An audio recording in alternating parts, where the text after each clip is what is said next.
the 7 seed in this year's tournament. There's a look at the Cornhuskers starting lineup. Those 3 at the top did damage in the regionals as they swept through and run-ruled their way into the supers. Ava Kuzak is one of their go-tos.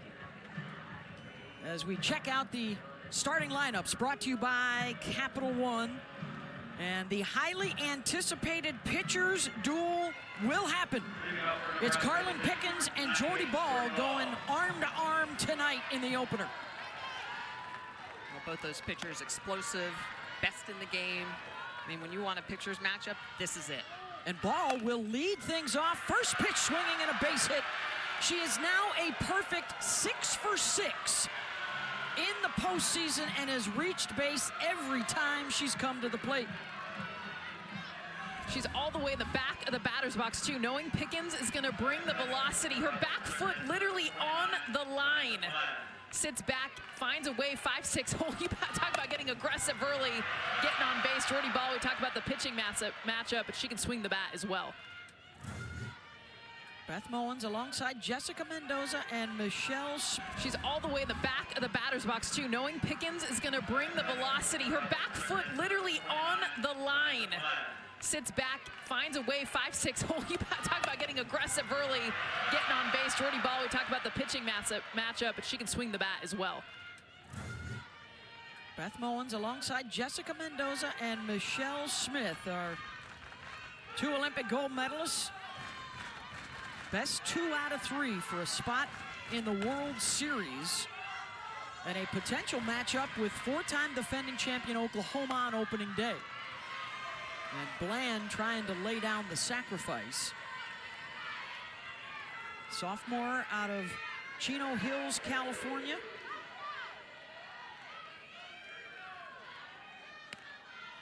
All Big Ten second team performer was 6 of 9 last week and tries to drop down the bunt and it's caught by Boo Gibson.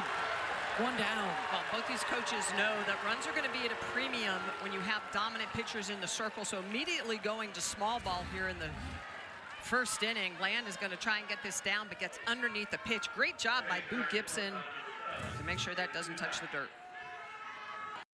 These 2 teams started out the year together. Nebraska getting a win over Tennessee on opening day, and now they meet again. One will knock the other out and end their season.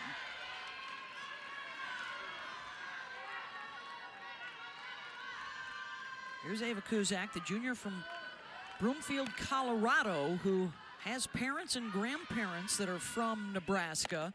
That's a big story for this Husker team. A lot of transfers that went elsewhere to start their careers and now are back home together to try and get back to the Women's College World Series for the first time in 12 years.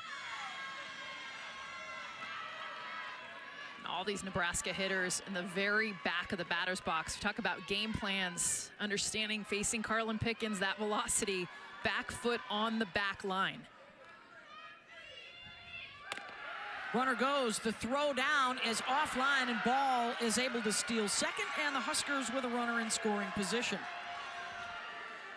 Sophia Nugent with the throw, the transfer from Oklahoma. She and Ball one-time teammates on a national championship team at OU.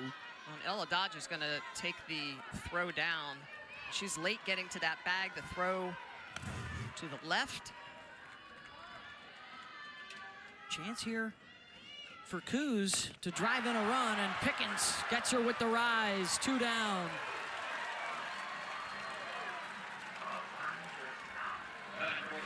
Carlin Pickens, one of the best in the game at being able to really use all aspects of the zone. The rise ball is explosive at the top. She will throw that up near 74 miles an hour. But you can't just look up. She's got an outstanding drop ball explosive at the top of the zone. And then, oh yes, one of the best changeups in the game coming in at about 63 miles an hour. It's just a multi-dimensional pitcher that is tough to sit in one area. You talk about her sitting at 74, Smitty. I mean, that's equivalent over 100 miles an hour when you talk about the distance, 43 feet. That's why everyone's in the back of the box. Trying to buy as much reaction time as they can. Here's the DP, Olivia Donardo, the number 4 hitter. Early opportunity for the Huskers. Jordy Ball, a single and a stolen base.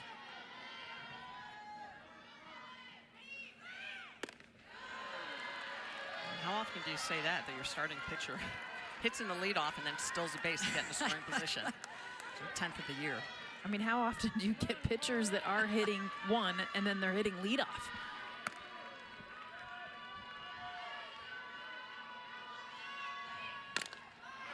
Now 2-2 to DiNardo.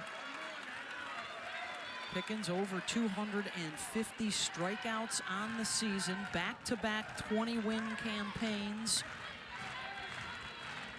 And top 10 in the country in both strikeouts and ERA. That ERA #1 nationally. Back up the middle and through, and ball will come in to score, and Nebraska grabs the early lead.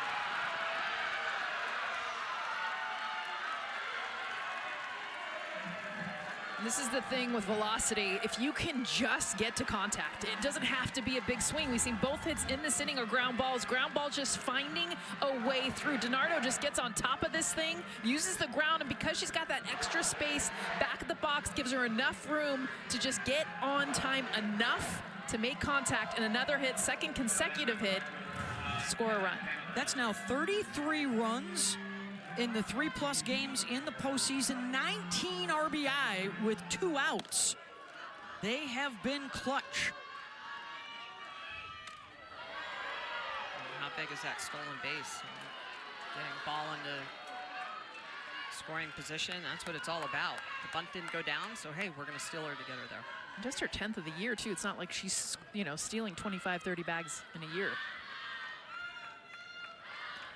Well, that's 25% of the stolen bases, really. That was just the 44th stolen base of the year for Nebraska. This isn't their game. No, they don't run a lot, but they know the importance of getting runners into scoring position.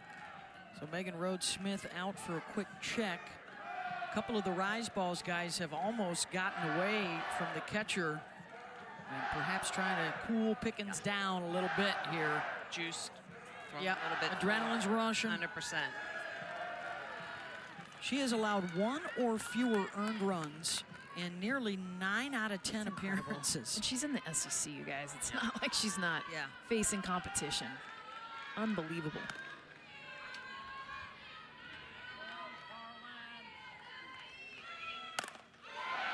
Well struck, but right at the shortstop, Laura Mueller, and that ends the threat. But Olivia DiNardo driving in Jordy Ball. 1-0, Huskers.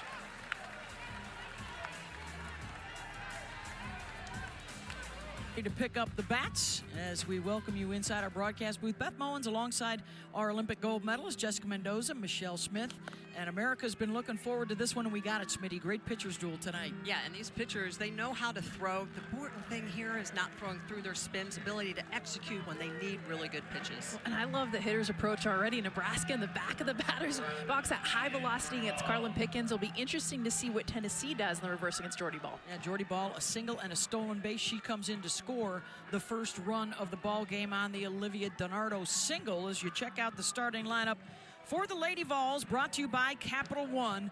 Boo Gibson and Taylor Panel swapping spots. So Boo moves up to the 3 spot, had a big regional weekend for them.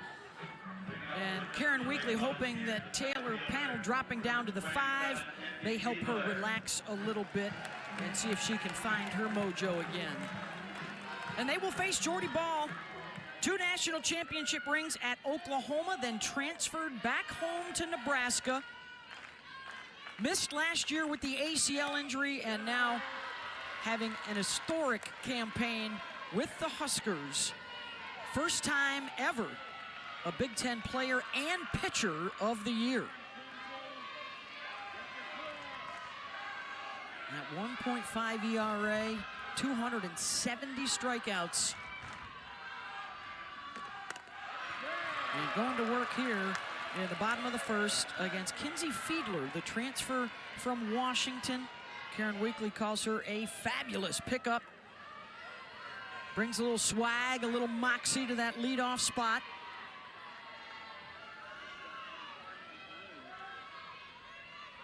Senior out of Lee's Summit, Missouri.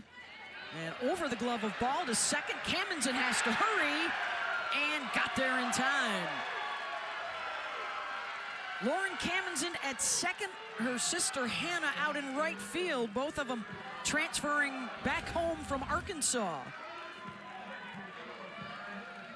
Jordy, one of the best rise balls in the nation, but she also has a devastating changeup as well. Ability to really stretch the zone. She's got a lot of up and down. She's got that 1.5 ERA, but how about a whip below 1? She's good at not hurting herself and getting clutch pitches when she needs them to get out of jams.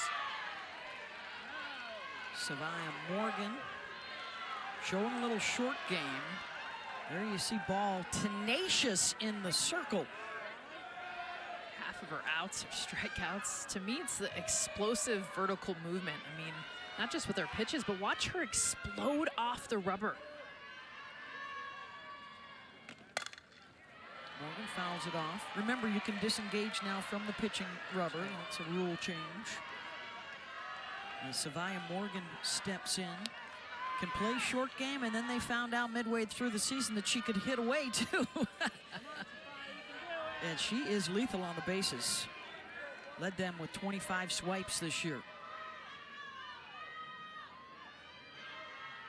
0-2 from Ball.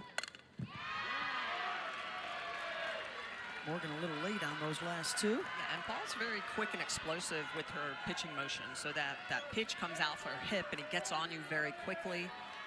So you have a tendency to want to get those hands out, and then she'll drop in that changeup that'll spin you in a circle.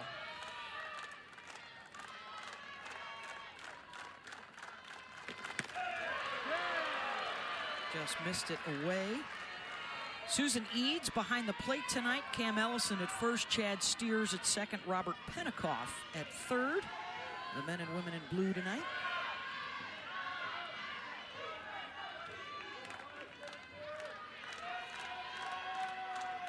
One-two to Morgan. There it is. That's the 58-mile-an-hour changeup from Jordy Ball. I think if she can drop that down to about 54 miles an hour, she's going to get the swing and miss on that.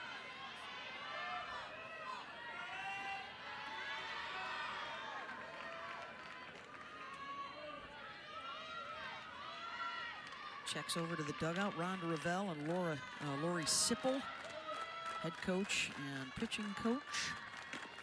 Gets the swing and miss. 2 down. On Jordy Ball, we talk about her rise ball, but what makes her rise ball so explosive is her changeup ability to use something slow and soft at the lower half of the zone. It sets up the upper half of the zone. The rise ball that really comes in at the belt, it jumps up and you get the swing and miss. And Jordy Ball is a master at that. Over 270 strikeouts on the year for Jordy Ball. And here's Boo Gibson, who moved up into that 3 spot tonight for the Lady Vols. First pitch swinging right back to Jordy. Easy work for the Huskers. And a 1-0 lead through 1. Nebraska, they said it means so much to us. This team actually cares about representing the state with great pride. This is a blue-collar state. We're a blue-collar team, and that special feeling is permeating this group. Yeah, Holly, they are Nebraska through and through, and it starts with Rhonda Ravel in her 33rd season, and Lori Sipple, 36 years at Nebraska, where they both also starred as players. And I think the stat is they have been around for 90% of Nebraska's wins over the last 3 decades. And they are trying to get back to the Women's College World Series for the 8th time, but it's been a minute. This group of players that Holly was just talking about too have said, feels like being a kid again. They've all come back together, playing travel ball together. These memories of being 9, 10, 11 years old, and braiding each other's hair and coming up with cheers. Gets back to the purity of the game. 6, 7, and 8 coming up. Here is Omaha's finest, Bella Bacon.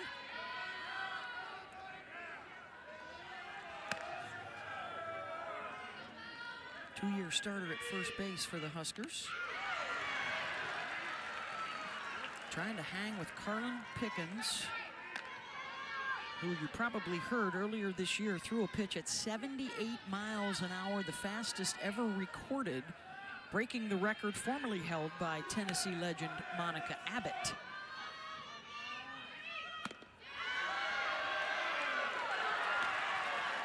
And a strikeout there for Pickens. One of the questions, I think, around the country, Michelle, was Tennessee playing in the SEC all year long. Nebraska in the Big Ten. How well prepared would they be to see Carlin Pickens today with that kind of velo? They've seen it a few times. UCLA comes to mind. Of course, Pickens earlier in the year. Yeah, it's always the big question. Are you prepared for that velocity, mix of speed, rise ball at the top of the zone, as well as the ability to go downstairs with a drop ball? But Nebraska's already proved that a couple of hits in the first inning, and trust me, they prepared in a very unique way to get ready for Pickens. What you got, Holly? Well, they actually turned the lights off in the practice facility. They dimmed them to 3/4 light, so it was dark. And then they turned up the pitching machine to 75 miles an hour. So your vision and your recognition had to be on point. That seemed to work the first time they met, and so they wanted to do that again, trying everything. Well, and Holly, so they cranked it up to 74, 75 miles an hour. They had the dim lights, and then they said they moved it up to 37 feet. So normally it's at 43 feet. I was asking them right before the game, and they said, okay, first of all, the dim lights, we did it earlier in the year. It made sense. Clearwater, it's kind of a dimmer light there. But man, is it already hard. They moved the machine up. But then you're prepared for what Pickens can bring. All right, right now she's throwing from the sunlight into the shadows. A ground ball to third. Taylor Pannell has it 2 down. Well, and the fact that it is still daylight here is a massive advantage. I mean, once the sun sets, it becomes dark, and now you're throwing under the lights. It's even more difficult to pick up that speed over 70 miles an hour for both of these pitchers. The shadows right now don't help. No. You see the ball light out of the hand, and then it's dark at release, because where the shadow starts is where Carlin Pickens is releasing the ball. Bredwell, the swing and miss. Yeah, her stride takes her all the way out to the chalk circle, which is 8 feet closer to home plate. Those long, lanky levers. Oh, she gets just so close, and that's really the key for any pitcher, whether or not it's MLB, right underhand, is that you shorten that distance the ball has to travel. It's obviously advantage pitcher. Well, when she hit 78 miles an hour, that was equivalent to 106 miles an hour in Major League Baseball. That's just mind-blowing when you think about reaction time. We asked her coach, Karen Weekly, what lights her fire, and she basically said what doesn't light her fire. I mean, she knows that she lost a ball at Oklahoma as a freshman. She knows that she lost to them opening game of the season. She knows she wasn't a finalist for National Player of the Year honors, did not make the top 3 list. That was Ball, Nigeri Kennedy, and Bree Ellis. Amped up tonight.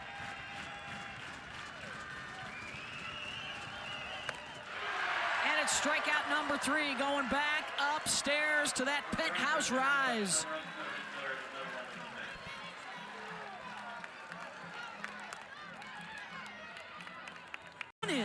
We know there'll be another one, either Ole Miss or Arkansas. Maybe as many as 3 first-timers at the World Series. That's never happened before. Of course, the other big story has been the dominant year for the SEC. Will it continue into the postseason? Or there's also a lot of folks out there sick and tired of hearing about the SEC. Can they knock them out and move on? That's what Nebraska's trying to do here, with Jordy Ball going back to work in the circle.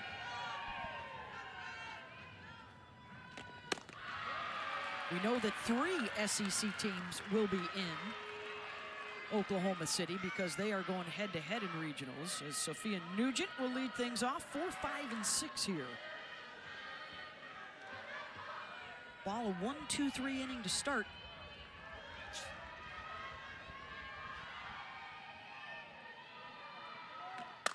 Nugent sends one deep, back it goes, and Sophia Nugent, the former Sooner, hits one out off of Jordy Ball, the former Sooner. This was a huge approach, you guys, for Tennessee, is understanding the arm side consistency of Jordy Ball, meaning she's gonna come inside to righties. This is not an easy pitch to hit. Not only is it in 2-0, but it's up, it's elevated. Trying to get in on the hands of Sophia Nugent. Just a beautiful job of being able to get to this pitch, but look at the location, up and in.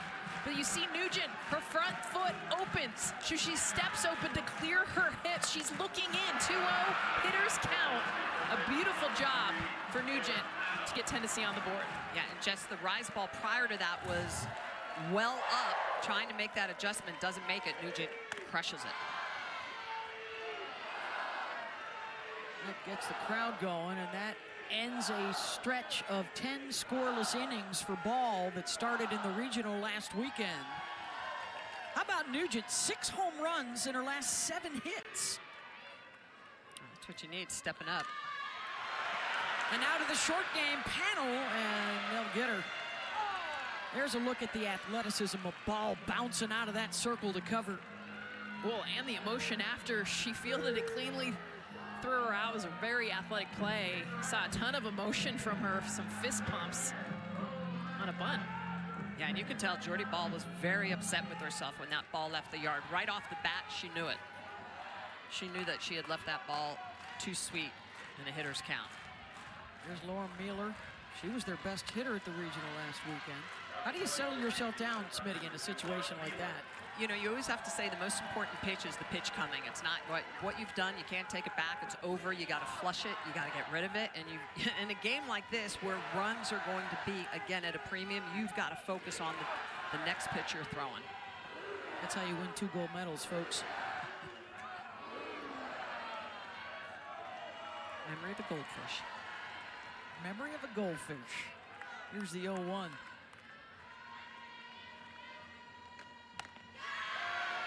That's in for a strike, 0-2. Mueller, the transfer from Middle Tennessee, now in her 2nd season here. Fresh on their minds, the Lady Vols. There has not been much of a home field advantage in the postseason. They got bounced in the Supers last year by Alabama.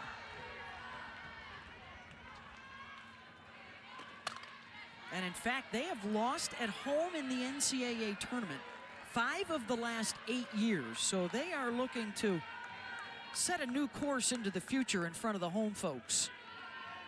Well, and I think for Tennessee, like every club, it comes down to that situational hitting. That game that they lost 14 innings last year against Alabama, they left 18 runners on base. Execution is the name of the game at this level. Karen Weekly had her team at the World Series a couple of years ago. For the 8th time, they have played for the national championship twice, in 2007 and 2013.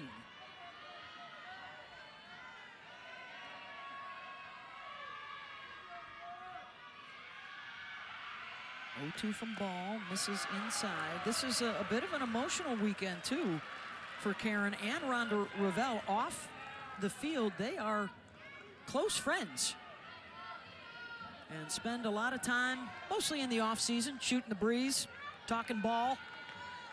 They've both been around a long time and a passion for this sport. Gets her to go upstairs. 2nd strikeout for Ball, 2 down. 2nd strikeout for Ball, both on the rise ball. And this is the pitch that Karen Weekly talked about that we have to lay off of, the one that is elevated at the numbers and above. So that rise ball that gets in your eyes, so easy to swing through with that tight spin that Jordy Ball puts on that rise. I think it's hard, Smitty, because they're looking in. You can tell anything inside on the inner part of the plate, they're swinging, but they want to lay off the rise. So if she throws that rise ball on the inside part of the plate, they're unleashing. Well, and it is the fine line, right? Because that's what Nugent hit out. It was a rise ball that she was trying to sneak in the upper part of the zone. And so that's the fine line as a hitter. You have to quickly judge, is it hittable or is it missable? Yeah, because their batting average is sub 300 against the rise and change, Michelle. And those are the 2 primary pitches that Jordy Ball throws. So it's really a tough matchup for this Tennessee offense. They're going to have to make some good adjustments to beat Jordy Ball in this series. Here's Emma Clark, the DP. Freshman out of Cleveland, North Carolina.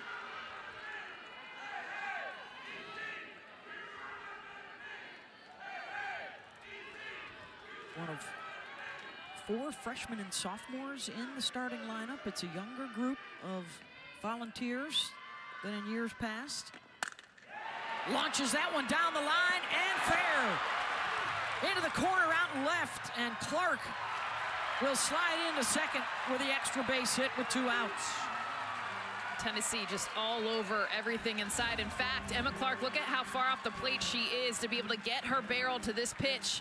67 miles an hour, but it's on the inside part of the plate where Clark is hunting. Another extra base hit for Tennessee off the same pitch. Second of the inning, and now their number 8 hitter, Gabby Leach, has an RBI opportunity from the family of Leach sisters out of the Woodlands in Texas. One of her older sisters going to be playing pro ball this summer. She sends one out that way, and a nice spin to find it by Abby Squire out in left. But a home run from Nugent evens the score. How about the senior transfer from Oklahoma getting it done for Tennessee? 17 home runs on the season, leads the team. This is a big one to tie it up.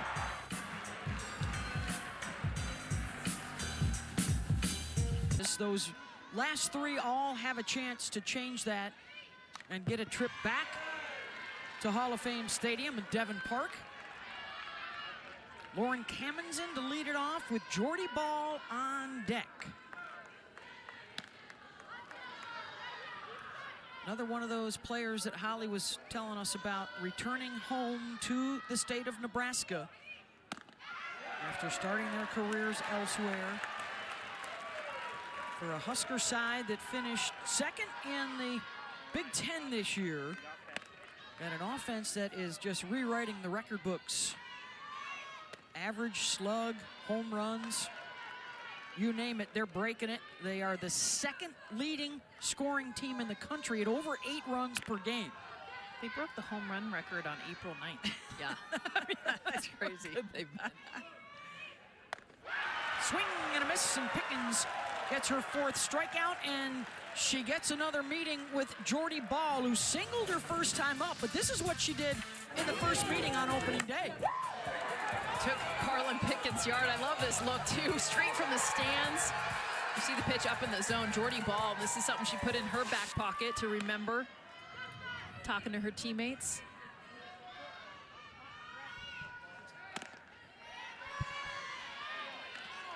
That's why you got to be so careful going upstairs against Jordy Ball. She does a really good job.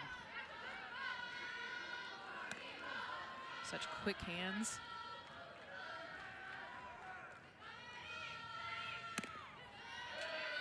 Incredible season that she is having. One of the 3 finalists. I know a lot of people talking about Bree Ellis, the player of the year in the SEC. Had a season similar to the numbers that Jocelyn Allo put up a couple of years ago.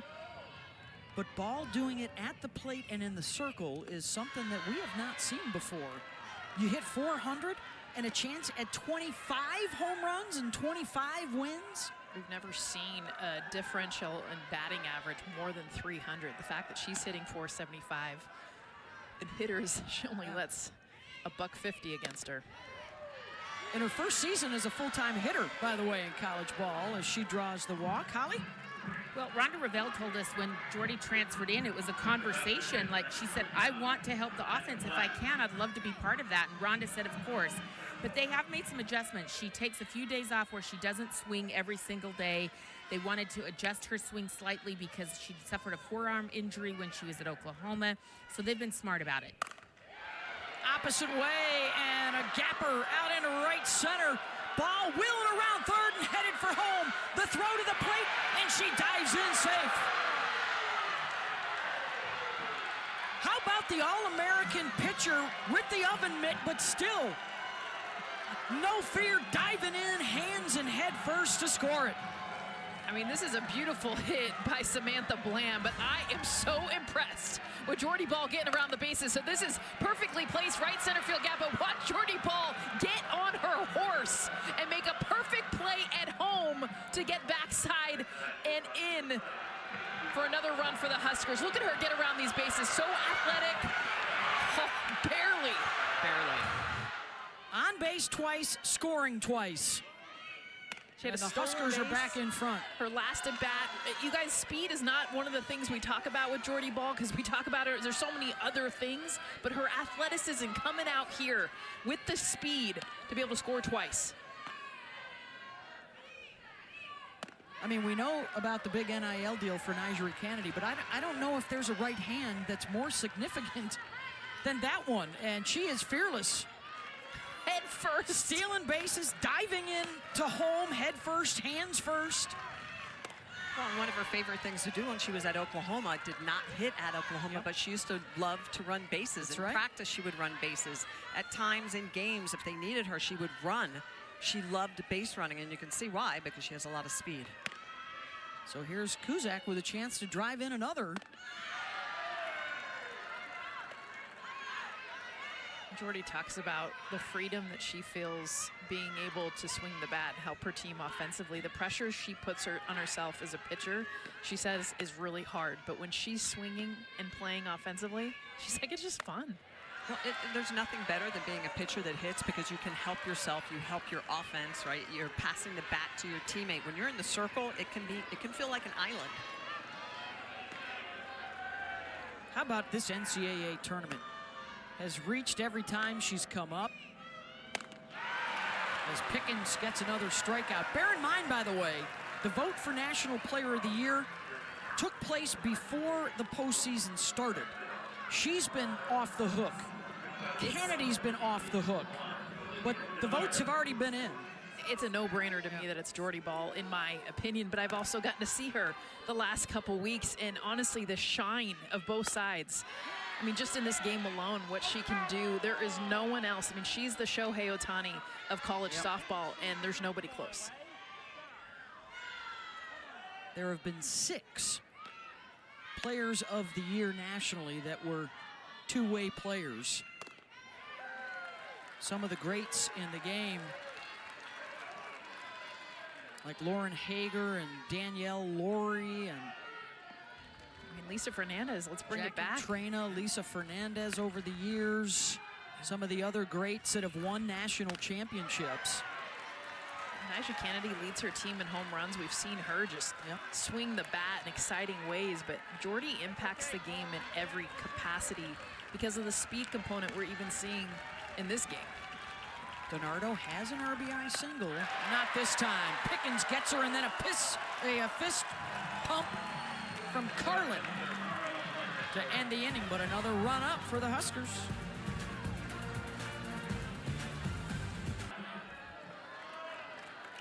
And of course, Oklahoma, a winner in their opener today. They beat Alabama. Cassidy Pickering with a home run as they seek a 5th straight title with a whole new roster, pretty much. So Bahl back to work here with another lead. Tennessee's run coming on a Sophia Nugent solo shot last inning. And here's Ella Dodge, 9 and then the top. That's what you got to keep an eye on too. You're going to see these lefties kind of creep, step across the plate. Jordy Bahl likes to stick with that arm side. She's very comfortable with her pitches being away to lefties, into righties. Here's the 1-1. That side of the plate right there. You know what else is so cool about this matchup tonight? You know, Rhonda Revelle told us something that she's learned over the years. The best pitch is one thrown with conviction and confidence. And there is no shortage of either of those for Bahl and Pickens tonight. They are bosses out there in the circle.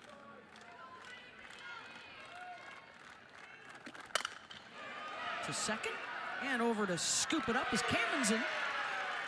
One down. So here they come, second time through now for Tennessee.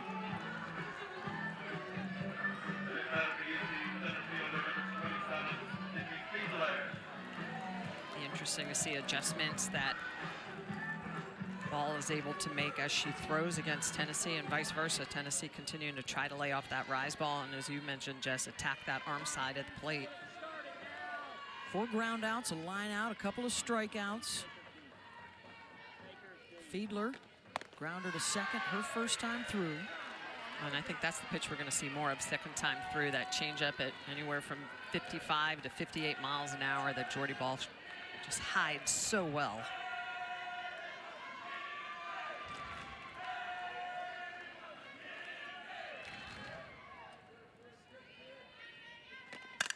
Fiedler sends that one the opposite way. And a base hit out the left, almost deep enough to take 2. So watch Kinsey Fiedler. We're going to see her front foot completely closed off, going for the outside pitch. Watch where she steps across, looking for that arm side pitch. A beautiful job, hunting away, hitting away to get another hit for Tennessee. That ball just juiced into the gap. Love the fact that these hitters know what they're hunting. Third one of the day for the Lady Vols.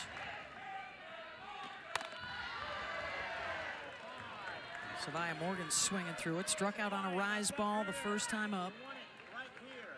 She has reached base in 13 straight games, hit .400 last weekend as they took care of business against Miami of Ohio and then beat Ohio State twice. Morgan sends that one oppo, and coming up to make the play is Abby Squire, 2 down.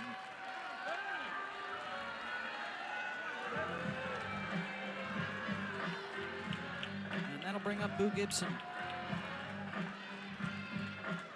On the ball that Fiedler hit, she hit that so hard. I'm surprised she didn't try to push that to second into a double. She was halfway down the line when she retreated back to first. And sometimes in big games like this, especially with 1 out in the inning, you need that extra 60 feet. Gibson deep and foul. There is a clear plan from these Tennessee hitters, and you can see it. The front foot is very telling for both sides. We saw with Fiedler how closed off she was to step across the plate. Now for these righties, looking same side of the plate, but now inside, we're seeing that front foot open up. 5 in a row from the right side, and then the 4 lefties in a row in the lineup tonight.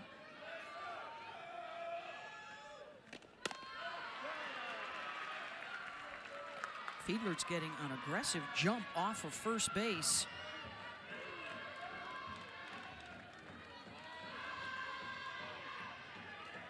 Bredwell has caught 8 of 31 behind the plate.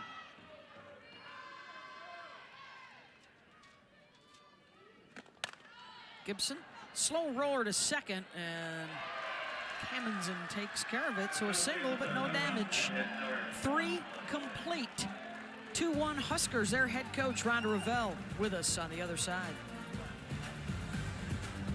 Change, if you guys work grips or anything, she's like, Jordy's Jordy. Jordy knows what she wants to throw, and Yeah. Hannah Cammonsen gets a hold of one, drives that deep, and that will leave the yard. Her 10th of the season. And the Huskers add to the lead.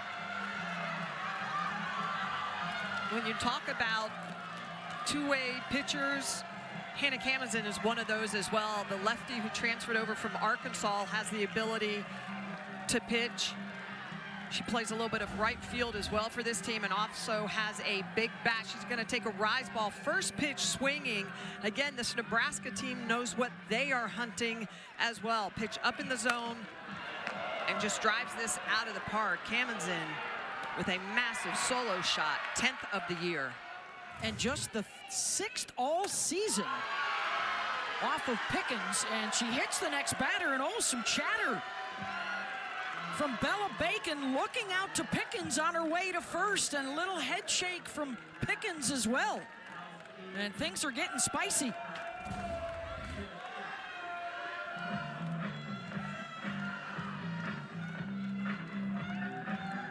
Staring out at the pitcher, and Pickens was staring right back. I love it. Emotions are flying. I mean, Carlin Pickens, that's why I think the timeout being called right now, just to kind of calm things down. Get refocused after the home run, hit batter. To not let the emotions of Bacon going down the line affect you. This is not a Tennessee staff, and certainly not Pickens, that has given up a lot of home runs this year. And you're up against a team in Nebraska that set a new school record this year and has hit over 100. Holly, what you got? Well, I did some first-class lip reading, and you could see the pitching coach, Megan Rhodes, saying, take a deep breath right here. She's got you where she wants you, not where we want to be. So she wants her to collect herself back and get some composure here. And she immediately gets Squire to hit the 9-iron to short, 1 down. Well, distraction. I mean, that's the biggest thing is you've got enough you're trying to deal with, what pitches to throw, honing in the concentration, and that's something you can't let distract you and get you off your game.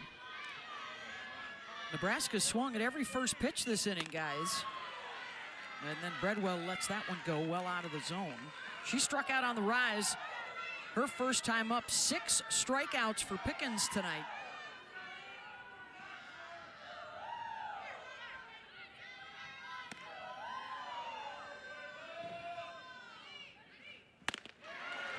That's the swing and miss there. Shows you how good her pitches are, you guys. I mean, that's over the middle part of the plate, except it's 69 with down movement. So we talked about how she could hit 78, really sits at 74. But that's 5 miles an hour less, and now it's going down. And even though it's the middle part of the plate, it gets a swing and miss because of that spin rate.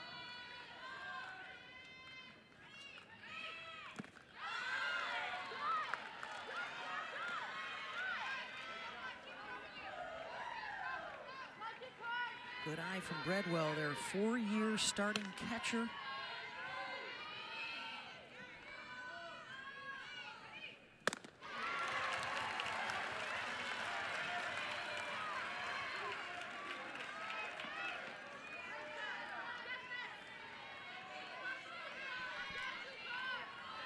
I think the key for Pickens with that rise ball is really keeping it on the edges. That one, it's more of a jam job off of the handle of the bat versus off the barrel of the bat.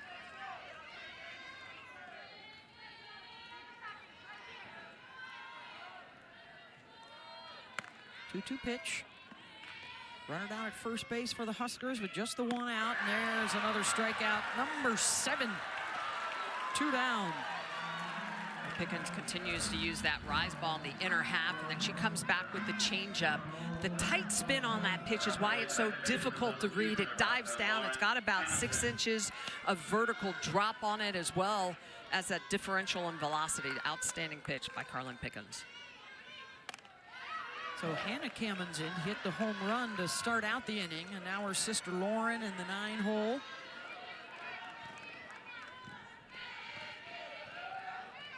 Two of the 10 Nebraskans on the roster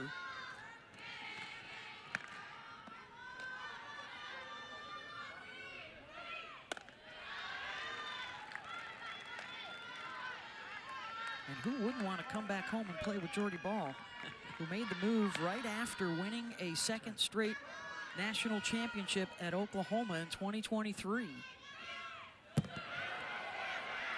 The throw down from Nugent. No, in safe is Bacon, and immediately Tennessee wants a challenge. And the throw down from Nugent got a really good bounce off the back wall, came right back to her. There's not a lot of room behind home plate here.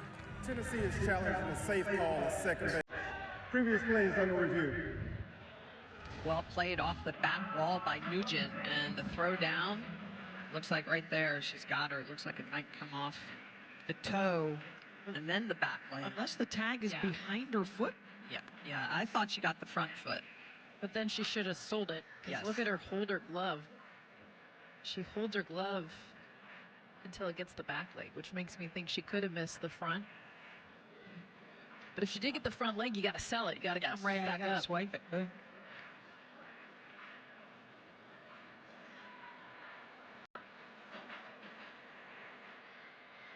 Looks like she gets her. Throw was definitely there in time, so they're taking a close look at where exactly the tag is on Bacon's and which leg on Bacon.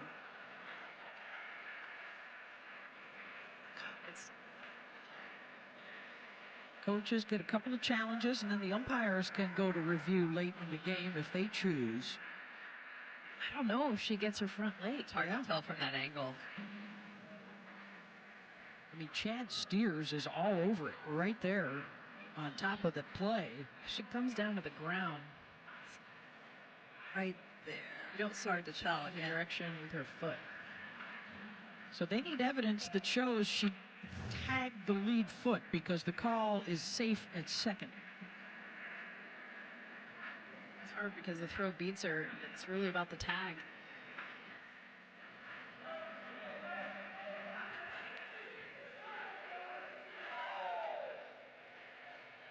It's big for Nebraska because if Lauren Camdenson can find a way up, then Jordy Ball would come to the plate with a chance at some run production.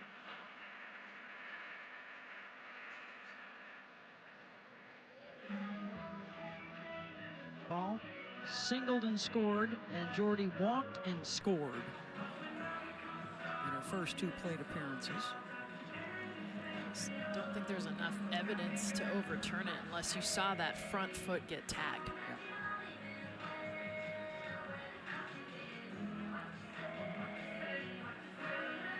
Nugent out of Seal Beach, California. She was rated by a lot of services coming out of high school as the #1 catcher in the country.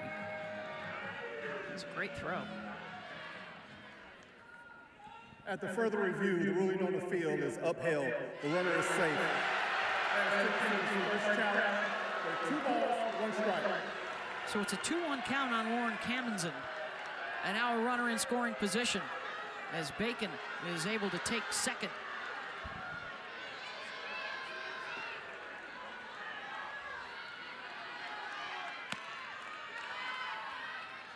Scoring that a wild pitch. And now 3-1.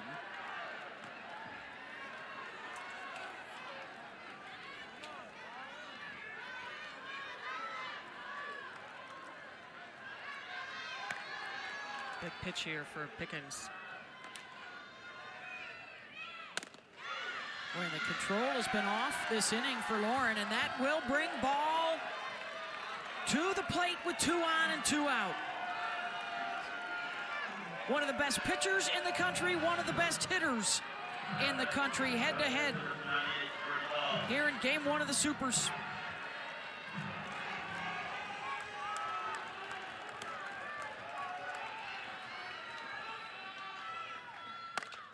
First pitch swinging, and she gets her to pop up. And it drops.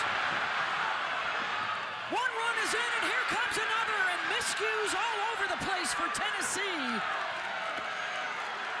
And a problem that has happened on several occasions in the regular season. The defense shaky behind Pickens. And now the umpires are getting together.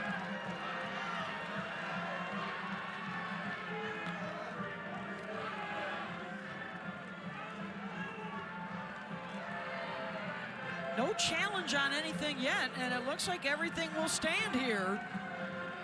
And now she's coming out of the dugout, Karen Weekly is. The communication breakdown between Mueller and Morgan. And immediately Mueller's calling for it. Morgan, long way coming in. This is a situation where Mueller is not going back. She's parked underneath of it. I think that's the shortstop's ball in that particular situation. Yeah, and she vacates because she hears Morgan behind her, and it's her job as a shortstop to let it go, but that is Mueller all the way. You guys couldn't ask for an easier out against Jordy Ball. I mean, a routine fly ball, that's what that was. A routine fly ball gets dropped to allow 2 runs to score. The throwing error off of that as well. They had her out at home plate. And that will end the big pitching duel for at least a while as Pickens is out. Nebraska up 4.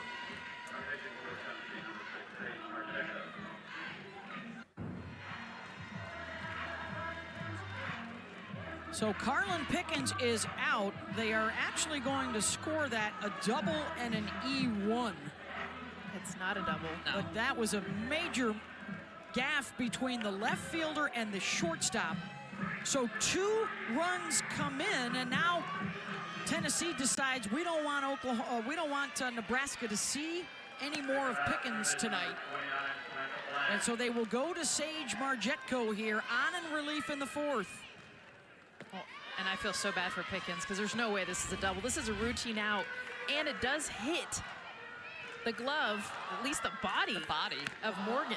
That should Usually be an you'll see error. a double if it just drops in and no one touches it, but That should be an error on Morgan. And now the third free pass of the inning as Bland gets hit by a pitch.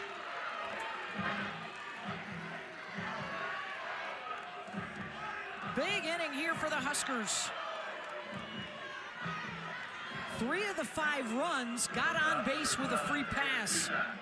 And they are making the Lady Vols pay. And that one almost hits Kuzak.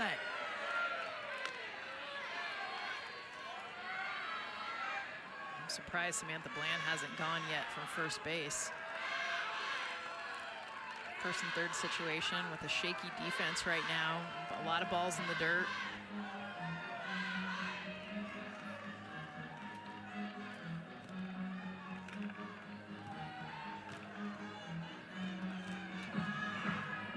Tennessee needs to obviously shut down this Nebraska offense. Keep it as close as possible to ensure that Jordy Ball stays in the pitcher's circle. They need to see her as much as possible. And when you're starting to think about, all right, this is a series, it's a 3-game series, we got to keep this close so there's no opportunity then to go to the pen and put someone else in the circle. That might be a decision for Rhonda Revelle here shortly if the Huskers inflict more damage. And Bland will take second base uncontested. 2 in scoring position. Kuz has 64 RBI on the season. Was a terror in the regional last weekend.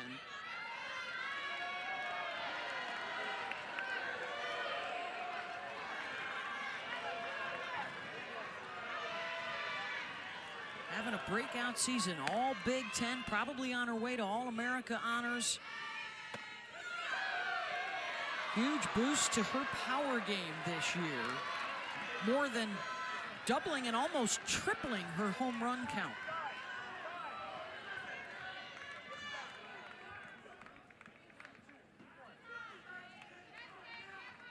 Discrepancy in the count, and now everybody's on the same page here, 3-1.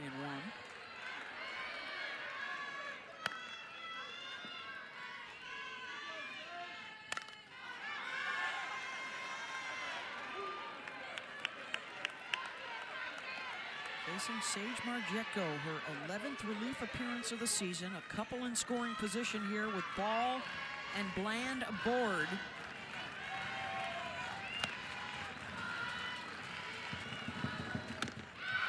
And now the bases are loaded. And the 9th to the plate is the number 4 hitter, Olivia DiNardo. With free passes between the walks, the hit batters, the error with 2 outs.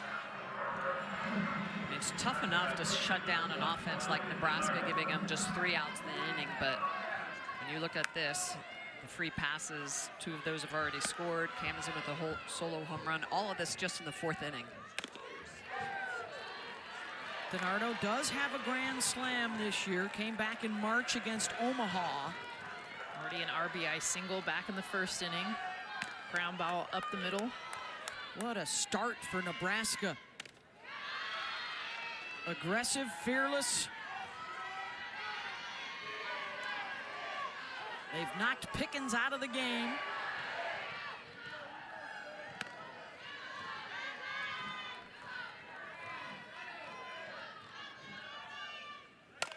DiNardo got under it. Back on the grass, dodge. I think the entire crowd was calling it for Ella, so there wasn't another miscue, but a big inning for the Huskers on the road. Faith in her ability to get some outs. It's going to take more than one pitcher, more than likely, to win these series. So now can the Tennessee Bats pick up for the Lady Vols? It's been tough sledding against Jordy Ball. Sophia Nugent does have the big hit, a solo home run off of her former teammate. Took a rise ball out to left center. 4, 5, and 6 here in the 4th. Game 1, best of 3, and there's Ball on the move again. Cat-like out of that circle, 1 down. She's so explosive. And the way she ends her pitch and then quick to be able to pounce, go get the ball, whether or not it's in the air or on the ground. But all over the base pass. She looks like a little leaguer, man. Just dirt, head to toe, diving in at home, doing it all.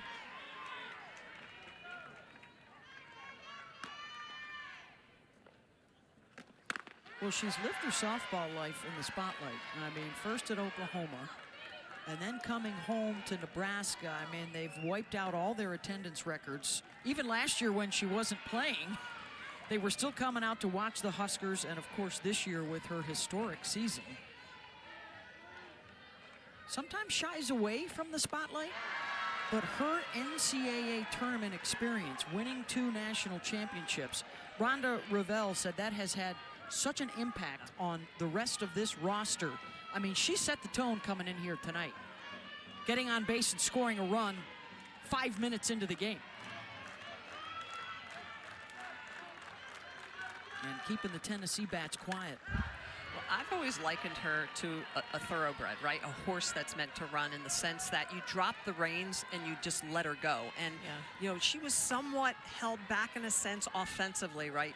Because she wasn't able to hit at Oklahoma. I mean, now we are seeing the best of Jordy Bahl in all aspects of the game. And I think her hitting makes her pitching better and vice versa. Her running better, all of it. She was also dealing with that forearm injury at Oklahoma. So the focus was much more on what she was doing in the circle. She is trying to get to 11-0 in her NCAA tournament career.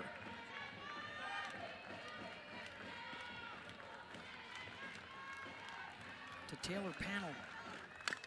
Tennessee would really love to see her bat wake up. Just last week, she dipped under, her batting average dropped under 400 for the first time since February. She's talked about how much pressure she feels. She feels like she is the batter in this lineup that is circled, that is targeted, and that she has to be able to get it done for their team to win. Which is a big reason why they moved her down to this 5-hole, to say, look, we've got a whole lot of hitters that can produce. You need to take that pressure off yourself and get back. And this is where we're seeing that youth. I mean, such a huge leap forward this year for her.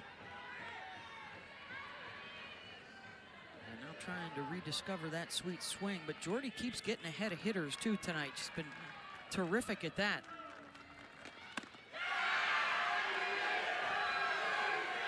Has not given up any free passes tonight.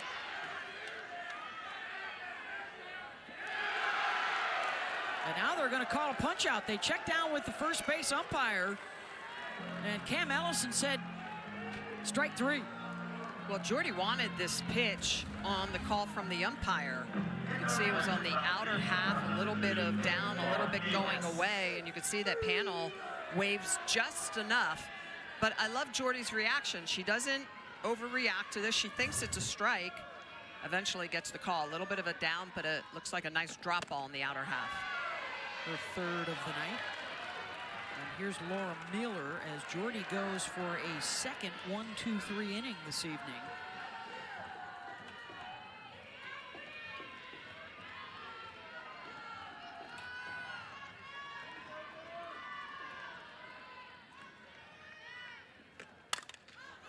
Miller out to center, and there's Nat Hill. And it is 1-2-3. 5-1. Roadies on top. Taking advantage of the miscues that Tennessee has provided. 3 of those 5 runs on base with a free pass. So we go to the top of the 5th, and here comes Hannah Cammons again. They sent all 9 to the plate last inning. Starter Carlin Pickens is out. Reliever Sage Margetko is in.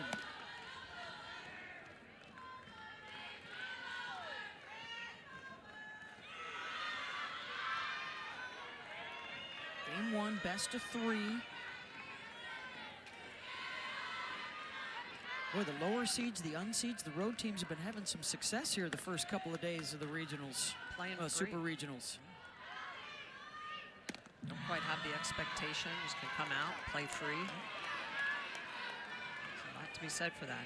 Texas Tech has already secured the first spot at the Women's College World Series. First timer is in. Clemson can get one tonight against Texas. That's coming up next. And a walk there to Cannon's end. Hey, this week's Sunday Night Baseball matchup. How about the series finale? Dodgers and Mets. 7 Eastern on ESPN. Deportes have radio. Coverage begins at 6 Eastern with baseball tonight. Sunday Night Countdown. Hello, Tani versus Soto. Clayton Kershaw getting the start tonight for the Dodgers. It's his second start of the year. That is now 6 walks and the error. So you've given them 7 extra at-bats already tonight. Yeah, and that's 5 consecutive balls in a row from Sage. So it's gonna get the pitching coach out.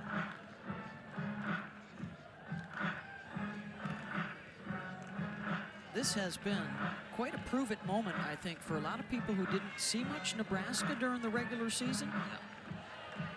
Coming into SEC country. They beat this Tennessee club back in February. But since then, just one top 25 RPI win. That was against the Ohio State University. Well, they've answered their detractors and have answered questions about how they would fare coming in here in a 5-1 lead in the 5th. Oh, they've been disciplined. I mean, taking those walks. This is a team that had 181 walks coming in. Only 194 strikeouts on the season, which is near under 200 at this point in the season. It's pretty darn good. Combination, too, of aggressive early in the count, but then patient when they're not getting strikes. Yep. Just not expanding the strike zone, right? And that's, as a pitcher, that's your goal. You want hitters to swing at pitches outside of the zone. And as a hitter, when you don't do that, you make the job of the pitcher so much more difficult.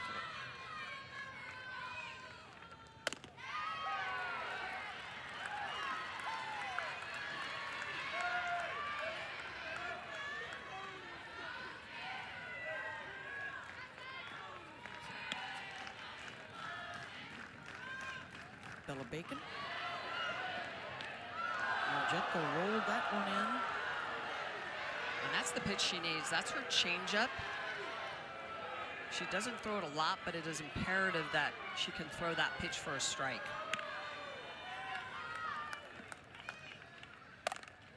Chop to third, Panel to second for 1. They turn it, and not in time to catch Bacon. 1 down.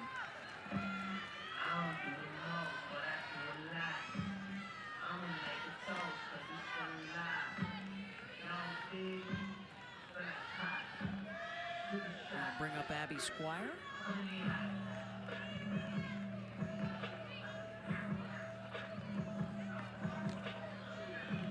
And also might bring in a pinch runner.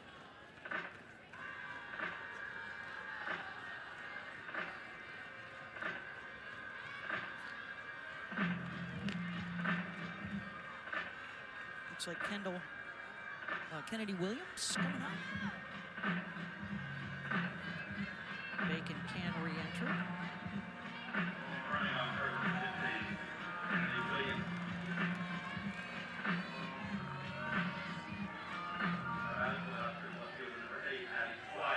Squire grounded to third, popped up to short. Down the line and right, Leach giving chase. And makes the catch in foul territory, 2 down.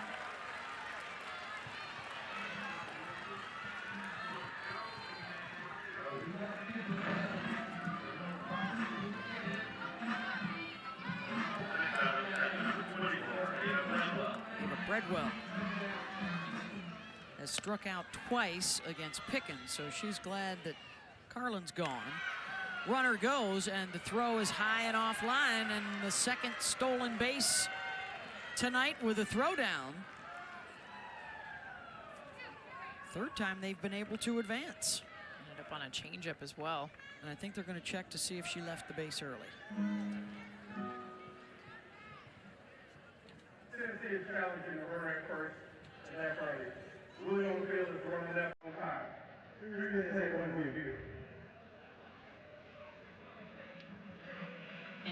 base until the ball leaves the pitcher's hand.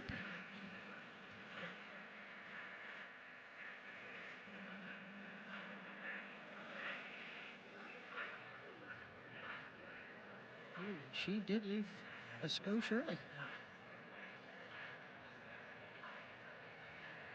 It's become almost automatic on stolen bases to at least challenge.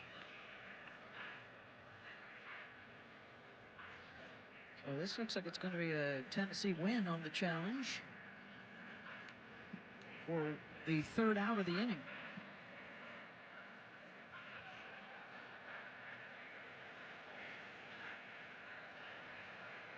Forget still to come tonight. Clemson and Texas, Liberty and Oregon also playing tonight. Their game 1. Liberty and Oregon have waited a long time. It's like Super Regionals started a week ago with all the games and drama yesterday. Of course, Liberty, the story of the regional weekend, shocking the softball community. First time ever that a #1 seed, Texas A&M, bounced the first weekend.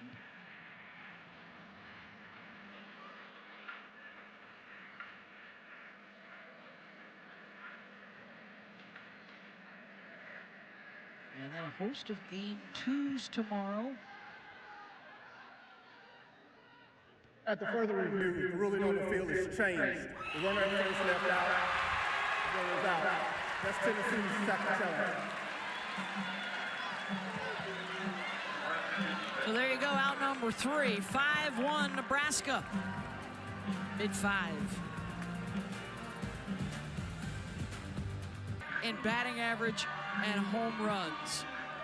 And she has been displaying every aspect of her game here tonight. In the circle, at the plate, with her glove. And the leadership that this team needed. And a deep fly ball to right room for Hannah Cammons and 1 down. Holly Rowe?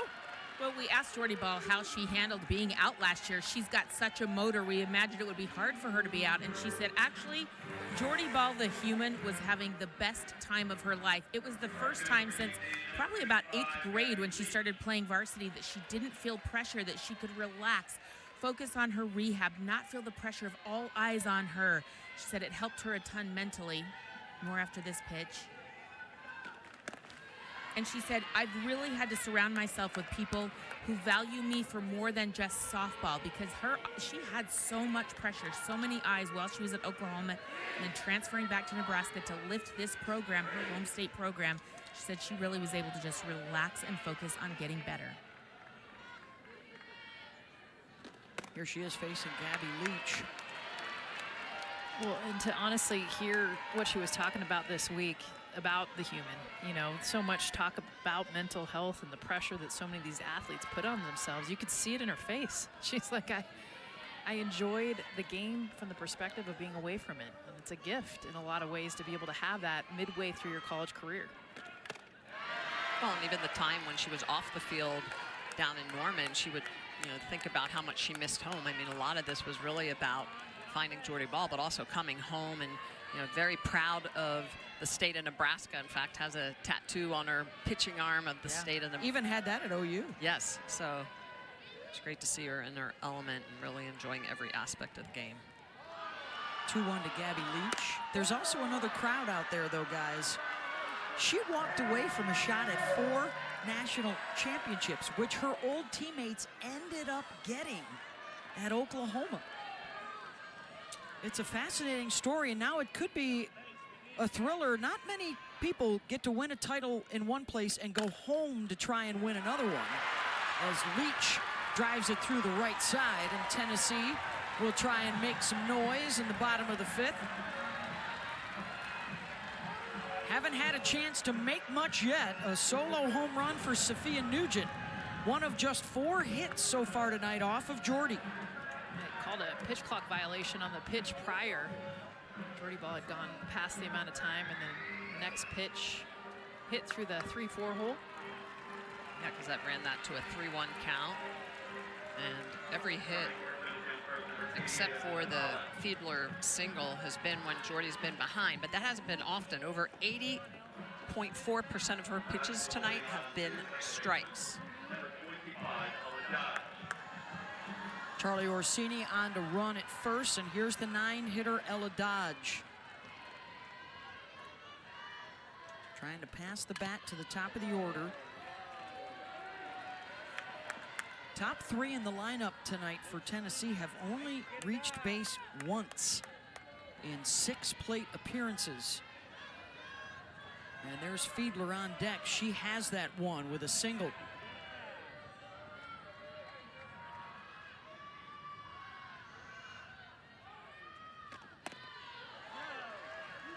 1-1. Think about just the 4 hits. Of course, one of them a big one, Sophia Nugent, but no one was on base, a solo shot.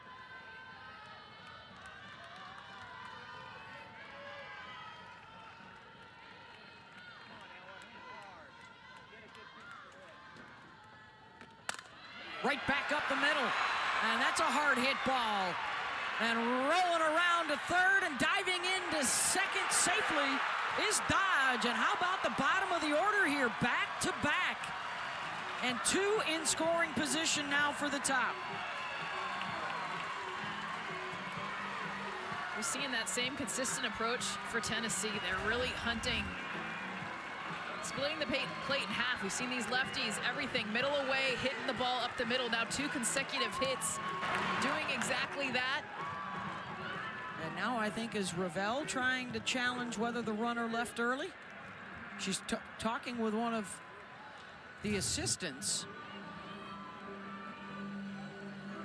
Either that or the lead or the trail runner at second. It was a close play at second base.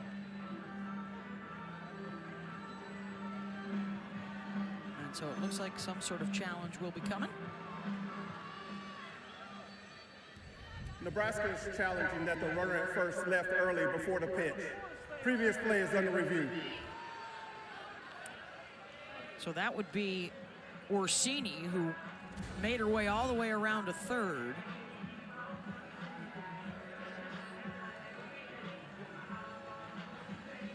No, I think she's good. They were adamant about it too.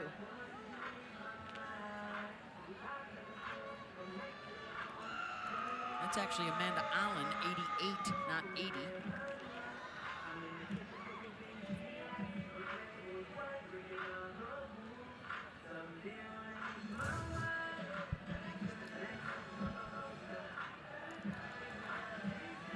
Call on the field is she did not leave early. Runners at second and third with 1 out, and that appears that that will stand. Some of these base runners now, you see them standing with their foot up against the side of the base instead of pushing off the face of the base.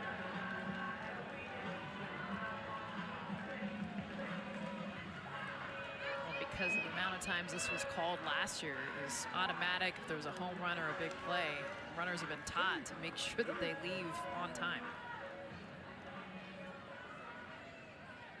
At the further review, ruling on the field is upheld. The runner did not leave early. That's Nebraska's first challenge. Nebraska will have one more challenge, but the best threat of the day right here for Tennessee, and they need one. Top of the order.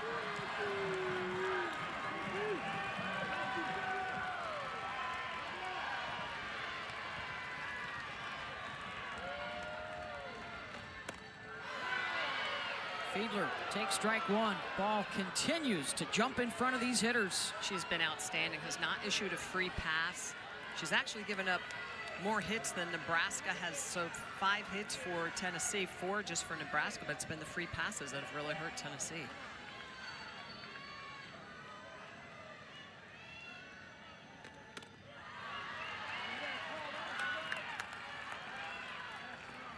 First chance with a runner in scoring position for Tennessee since the first inning.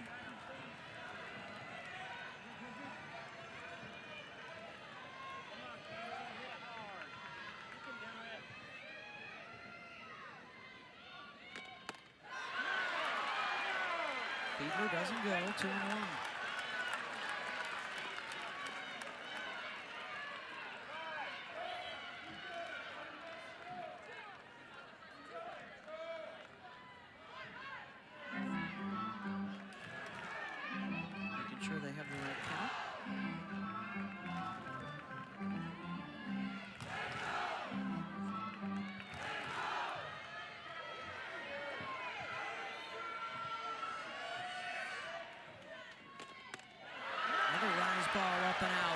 two non-competitive rise balls that Fiedler's really done a good job of not biting, chasing those up and out of the zone.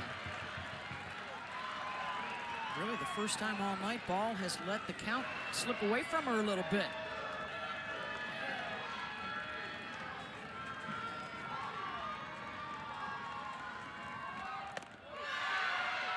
Drops that one in for a strike. At 59 miles an hour, full count. That is a nasty changeup. Vertical drop on that, 5 inches. Not so many changeups high in the zone for her.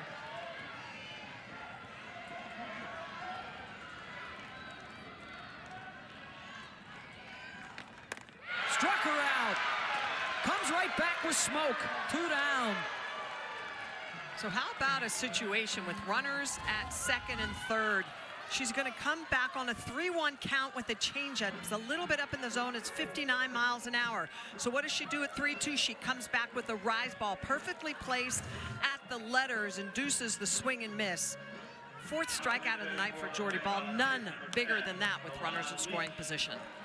Rarely do you see a rise ball in the same tunnel as a changeup. Back to back, same spot, different directions and velocities. So now we got a pinch hitter coming up here.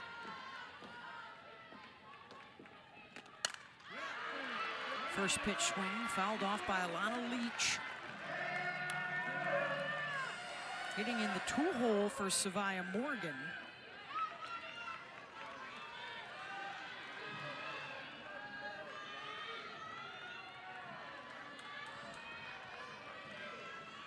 Seven for 29 on the season.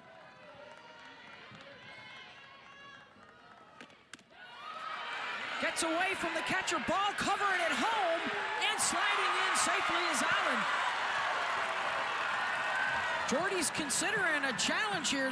She thought she got the tag down in time. Ruling on the field is a run scoring. Nebraska is challenging a safe call at home plate. Previous plays under review. Live, it looked like the tag may have been high. Good throw in. Looked like the tag possibly was on the rib cage and the hand got in. Ooh. Does she get her finger, that front finger? Yeah, that's the question.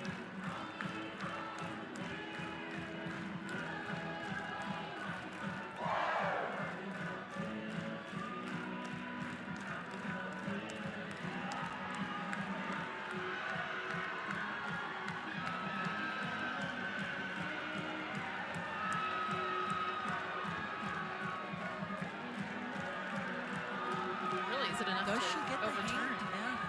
Yeah. I'll tell you what, the pinch runner there, Amanda Aylen, looks adamant that she got her hand in. As soon as she gets to home plate, she says she's safe. So I'm guessing she misses her finger.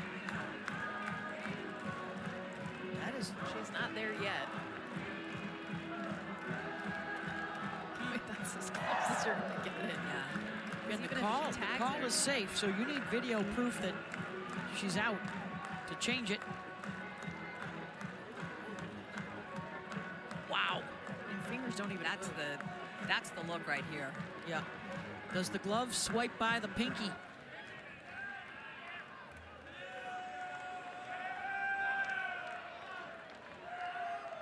I think she misses her. I think she misses her too. And the umpire is right there. Yeah. I mean, you couldn't be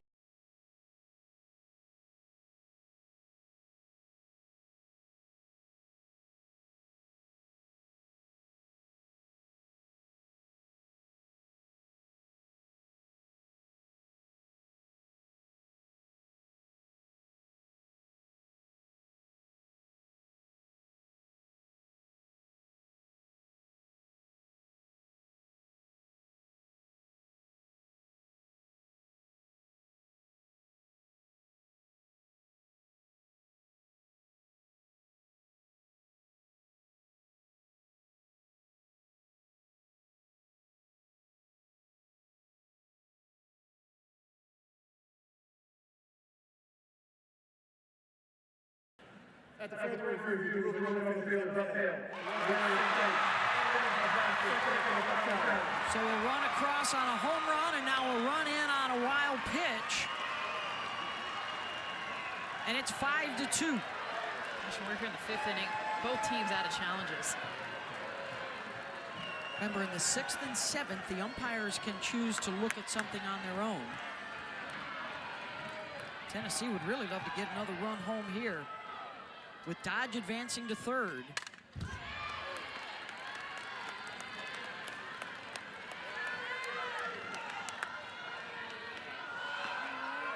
Alana Leach, her sister Gabby in the starting lineup. Sisters Aubrey and Kelsey both played college ball. Her grandmother, Wilma Ann, was a Rockford Peach. What? Love it. That's in the family. Pops it up, and that'll get out of play. And her sister Aubrey, I mentioned, plays still for the Athletes Unlimited on the Blaze. Director of Player Development as well, part of the staff. Rockford Peaches, a league of their own for you youngsters out there. Oh, come on. It's a good movie. You gotta watch it. I mean, if you don't know that movie, like, just as soon as this game is over, that's what you're watching. Here's the 1-2 pitch.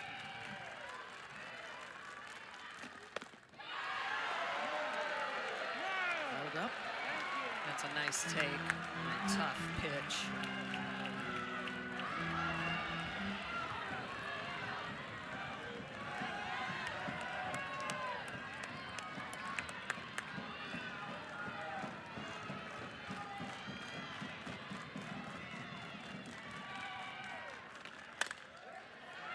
Slow roller to second. Cammonson stays down on it. They leave one out there, but do get one in. It's 5-2 Nebraska.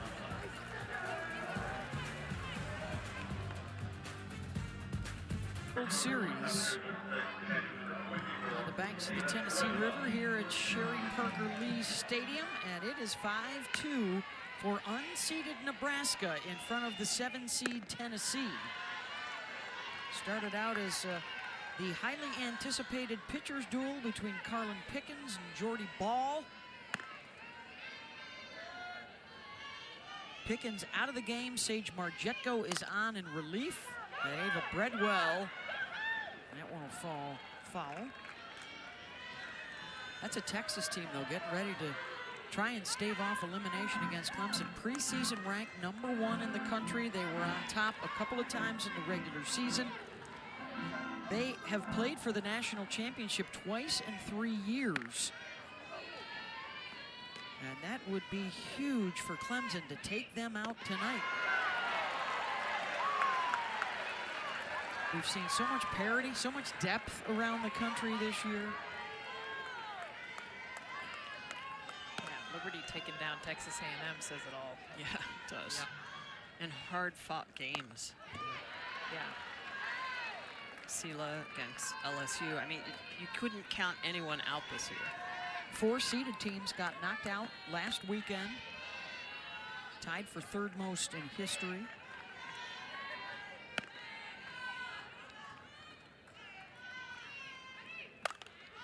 Breadwell with that split grip, pops it up.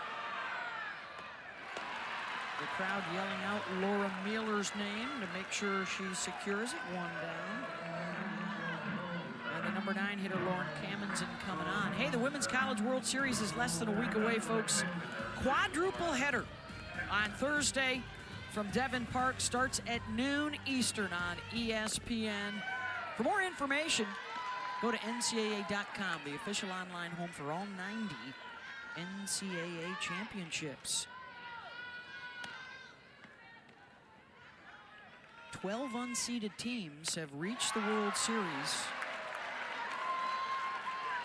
Most recently, Texas advancing all the way to the championship series in 2022.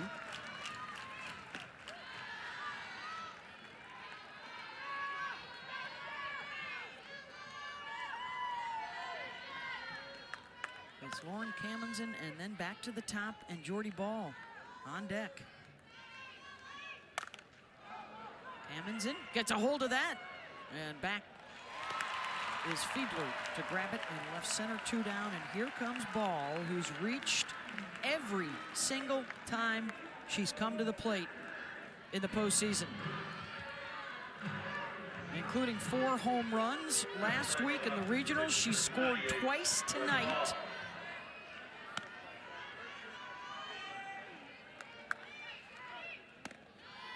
One for 2, but she did reach on the double error that led to 2 Nebraska runs in that 4th inning when they sent all 9 to the plate.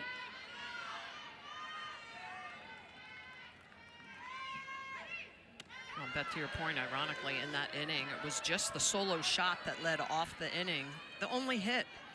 Everything else was a free pass, a couple of hit batters, 2 walks, 2 errors. Turned into a crooked number.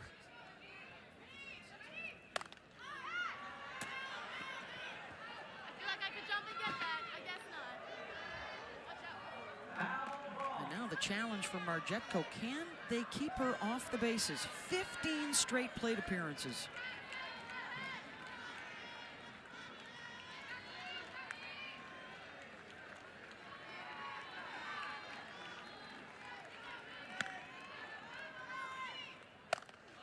Ball, center field. Fiedler is there. And finally, the streak comes to an end for Ball, but it's still a 3-run lead, and she'll have the ball in her hands in the circle when we come back.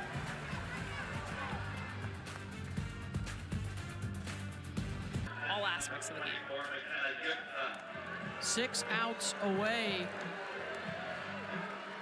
from winning game 1 of this best-of-3 regional. She's retired 15 of the 20 she's faced. Here's Boo Gibson, and this is the part of the lineup that Tennessee needs some production from. Gibson, then Nugent, who hit the home run in the 2nd, followed by Taylor Pannell. The catcher, Ava Breadwell, I think needs a moment or 2 to catch her breath, as does the home plate umpire.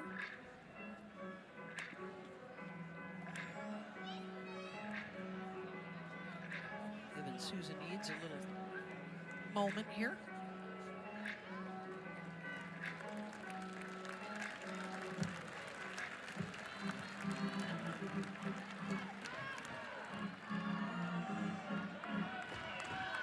Certainly a pitch count right now, guys. It would be not significant enough to threaten a start again tomorrow for Jordy.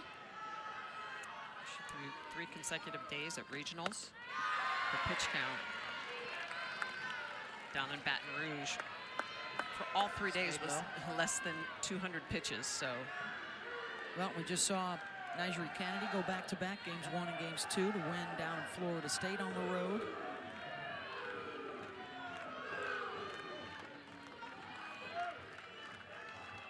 Oh, 2 to Gibson.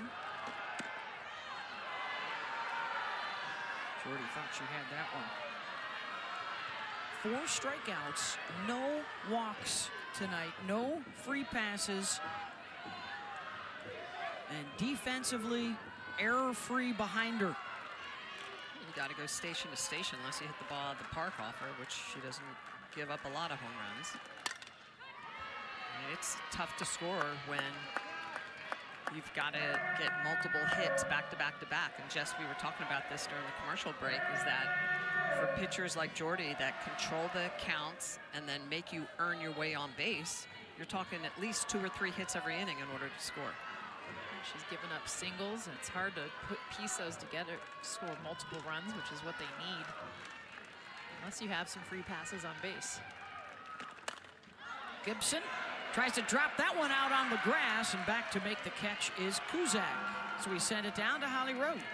Well, you're talking about Jordy pitching back-to-back days. She is a highly conditioned, finely tuned athlete. Rhonda Vavell was telling us early in the season they were having conversations about, okay, you're hitting, you're pitching, I don't want to overuse you, and what are we going to do with you if you're not pitching? Well, she was pacing so much in the dugout. She said, I think she's wasting more energy here in the dugout than if we just actually let her play. So for about 20 games, they've just let her play somewhere in the field because she's using that energy anyway.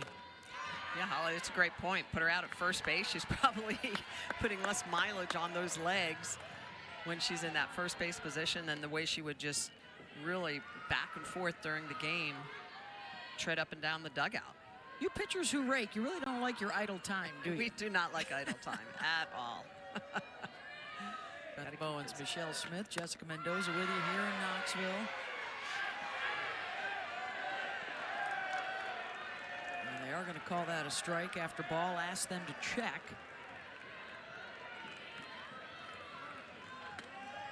Sophia Nugent, the pitch that she hit out, really the hardest hit ball against Jordy Ball. Rise Ball kind of left more at the letters. She was all over.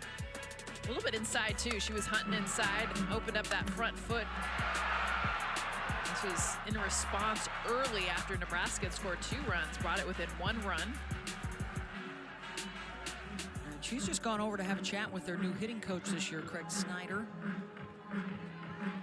Some staff turnover for Karen Whitley. Stephanie Sanders also coming on board after the Malveaux husband and wife team left Tennessee in the offseason to take the Auburn job.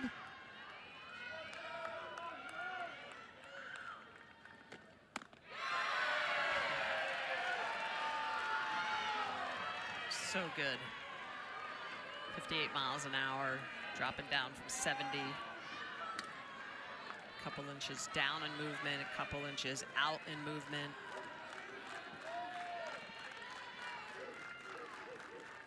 One-two pitch. Nugent pops it up. 2 down. It's called effective velocity. So you show that change up on the outer half, and then you bring the rise ball up underneath the hands, and you're just late, you're jammed up. And that's why she's induced so many just weak pop-ups or ground balls here this evening.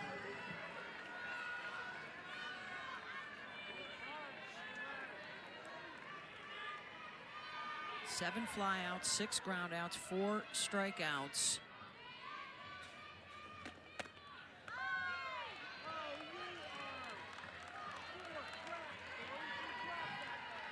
This is the bat, too, that Tennessee definitely needs to get going. They want to win this series. They're going to need a multitude of hits. We talked about Nugent and the home run, and Boo Gibson has started to come around, top of the order. Taylor Panel, who's been in the 3-hole most of the season, moved down to the 5-hole. Got her to chase. And Panel right now is watching strikes and swinging through balls out of the zone, and when you start to get in that routine, it's hard to get out of it. And now Ball a strike away from her 3rd 1-2-3 inning of the night. And instead, it's a base knock for Panel out to center. And a 2-out base runner for the Lady Vols. And that's a rare miss by Jordy Ball. This is a 0-2 changeup that is just hung a little bit too much. Look, it's high, and because of that, Panel is able to barrel it up, Jess. Yeah, she gets fooled with her body, but her hands, when it's elevated like that, leaves room. Panel so strong, pulling that through the hole. That'll bring up Laura Mueller.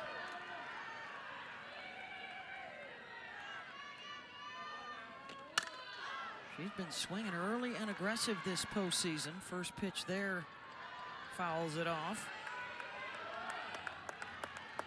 Outstanding in the regional. 5 hits, including a home run. Drove in 6. 7.14 batting average if you're into that. Is that pretty good? If you're into that. Got him. I mean, if you want to go 7 for 10, fine.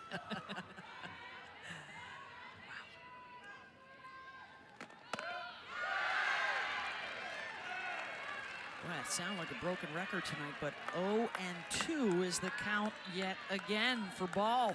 We haven't seen, Smitty, we've called games, you've been around a ton of softball. You do not see pitchers get ahead of the count and stay ahead of the count the way Jordy Ball is tonight. He was owning the strike zone. And good glove work by Camenzind at second. Able to get the 3rd out of the inning.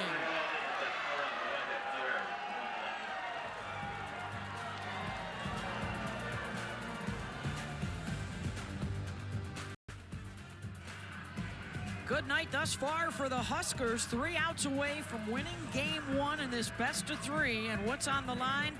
Well, for the Huskers, their first trip back in 12 years. And for Tennessee, trying for their 2nd in the last 3 seasons. these two, along with Oklahoma State, the 3 programs with the most trips to Oklahoma City without winning a national championship. Sam Bland, it's 2, 3, and 4 here in the top of the 7th. As it stands right now, Jordy Ball beating Carlin Pickens tonight. And a very strong possibility that the same 2 would go head-to-head in game 2 tomorrow night. Scheduled for 5 o'clock on ESPN.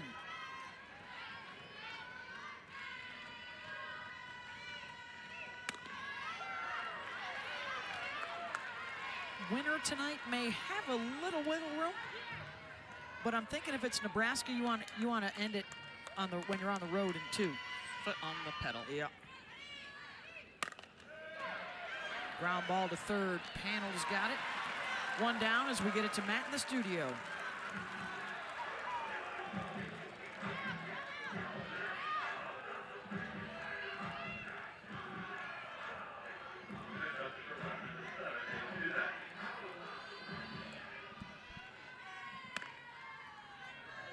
Thank you, Matt. Here's Ava Kuzak. What a story that Clemson team would be. Remember, we saw them in Clearwater, and they were not good. But John Rittman told us. He said. I know we're not good right now, but you give us like 25 games and then check back. I think he said 30. 30 games. Well, 30 games later, 40, 50 games later, they are on fire. They have grown up fast. 100%. You talk about outstanding coaching job, senior leadership. Maddie Moore is who at the beginning of the season sat for a couple games and then got back into that lineup. Little piddler off the end of the bat, 2 down. Hey, Saturday night at 8:30 Eastern on ABC, it is game 3 of the Western Conference Finals. Thunder and T-Wolves. NBA Countdown tips off our coverage at 8 o'clock. That is all Thunder through the first couple of games. They're up 2-0. Could see them in Oklahoma City. Yeah, sometimes we share the spotlight with them. I mean, we really take over the town. There's some basketball. They're always asking us for tickets. We'll try. Here's Olivia DiNardo. 7, 8, and 9 are due up for Tennessee. And what is lining up to be their last chance in the bottom half of this inning. And what we would expect to see Jordy Ball trying to close it out.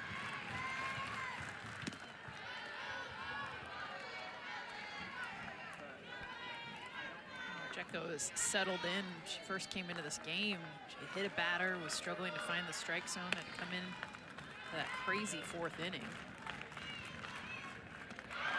Change up, punch out, and we are headed to the bottom of the 7th. Jordy Ball and the Huskers will try and lock it down and take game 1 on the road. Sage Marjeko doing her job and keeping Nebraska off the board while she's in the circle. The good changeup, picking up the bats. Last chance for the Vols.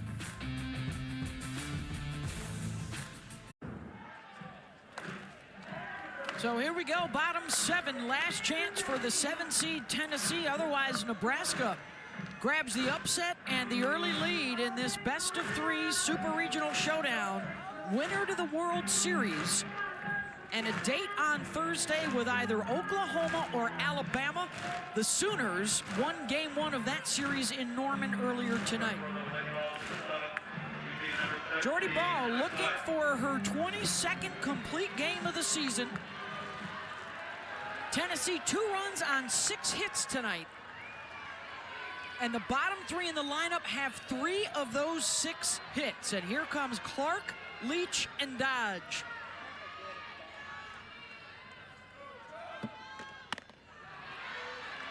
Emma Clark, her first at bat, doubled. Got off the plate, drove a ball down the left field line. Was hunting for pitches inside. See, she's a little bit more off the plate than she normally is this game against Jordy Ball. front of it, off speed. Pitch, you know she's looking inside. And then the best is the deception of the changeup. She swings at that as if it's going to be fast and in. Instead, it's a changeup. She pulls the string. She is in postseason form, 10-0 in her NCAA tournament career with a couple of national championships at Oklahoma. And now back home at Nebraska trying to get the Huskers their first ever. They win tonight. They need one more win tomorrow to go back to OKC. Out of the zone for strikeout number 5. 1 down. Jordy Ball just really continuing to use that effective velocity. So changeup low and inside, and then elevates that rise ball well above the helmet. Gets Clark to swing through it.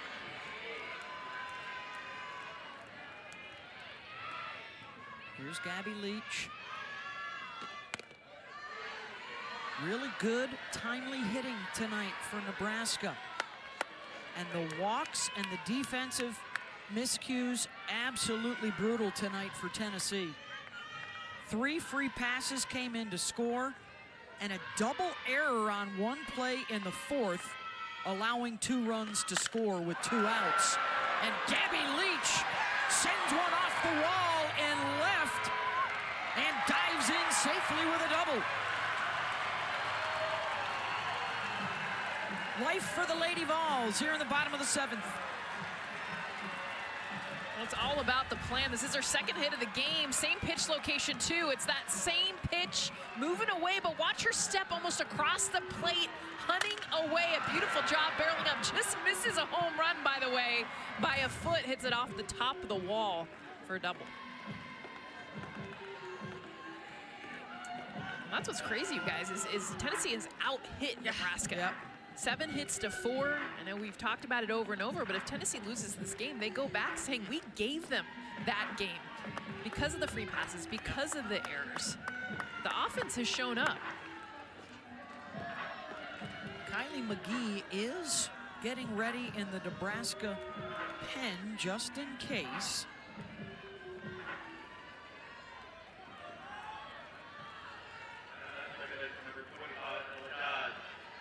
Dodge doubled off of Jordy her last time up.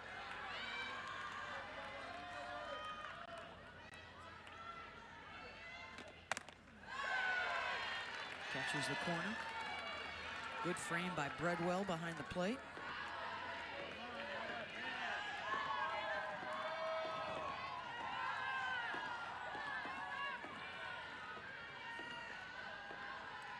Need another base runner to get the tying run to the plate for Tennessee. Runner will try and advance. And Gabby Leach is in safe at 3rd. That is risky. You're already in scoring position. You're down to your last 2 outs. I'm sure that's what Coach Weekly is chatting about here. It's a good job of getting to the back of the bag and making sure she's safe, but that is risky in this particular point of the game. Score that a pass ball. There's the 1-1 pitch. 1-2.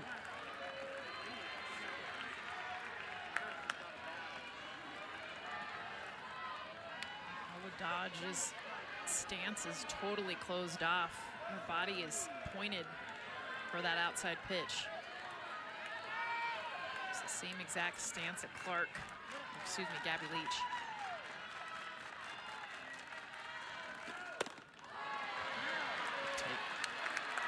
Should have a harder time getting to the inside pitch that she's selling out for middle away. Jordy Ball has yet to really get inside to these lefties. That is a closed stance.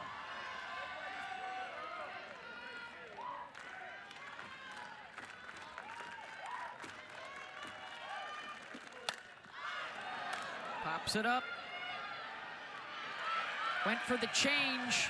2 down, top of the order. And it's Kinsey Fiedler, last chance for Tennessee here in game 1. The top of this lineup has been quiet. It's been the bottom of the order. Beth, you said this. That's who's on base. That's who's gotten a bulk of the hits. Usually you roll it back up to the top. It's like, all right, here come the big guns. But they have been very quiet. Just the one hit. 1 for 9. Swing and a miss there. Ball with a chance to keep that pitch count below 100 tonight and take the opener. She's also scored twice, reached base 3 times. The National Player of the Year candidate. And now 1 strike away.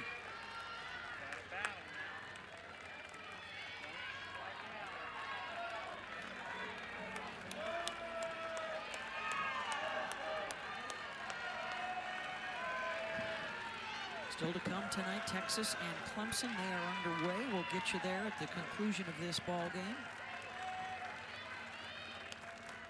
0-2 from Jordy Ball. Struck her out, and the Huskers come into Knoxville and take game 1. How about Jordy Ball just showing her dominance in the circle as well as in the box? How about the emotion from Jordy Ball? That last strikeout, we talk about it with Nyjah Kennedy, but there is a whole lot of emotion and passion inside of what Jordy Ball does after that last strikeout. She knows what it means to get this first win against Tennessee here at home. Left Oklahoma to come home to Nebraska to try and get them back to the World Series and play for a title. And now Ball and the Huskers are 1 win away here in the Knoxville Super.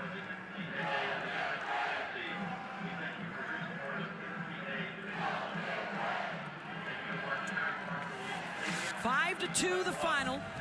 There's a look at